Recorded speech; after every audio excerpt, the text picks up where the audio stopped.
పెద్ద గాలివాన వస్తుంది. గాలివానలో చిన్న మర్రిత్తనం ఎంత ఉంటుందండి?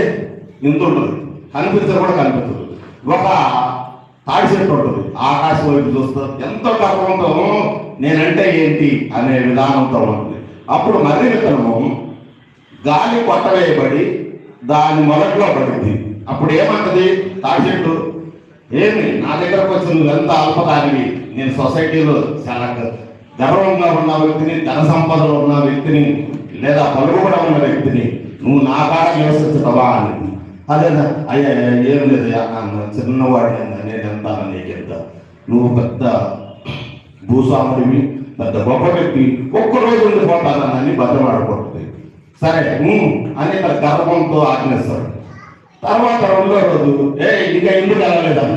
అప్పుడు అన్న గాలిసేత కొట్టబడి ఒళ్ళంతా నొప్పులుగా ఉందన్న, నేను కొంచెం ఈ రోజు కూడా ఉంటానని అడిగింది. సరే పోనీ అంటాడు. మూడో రోజు కొంచెం మొలకెత్తింది. మొలకెత్తిన తర్వాత ఏమంటాడు?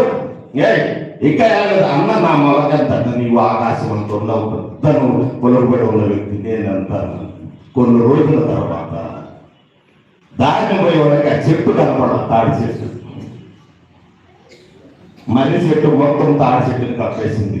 శరీర కార్యములు అంటే చిన్న తప్పే కదా, చిన్న పాపమే కదా నేను చేసేది అని అంటే అది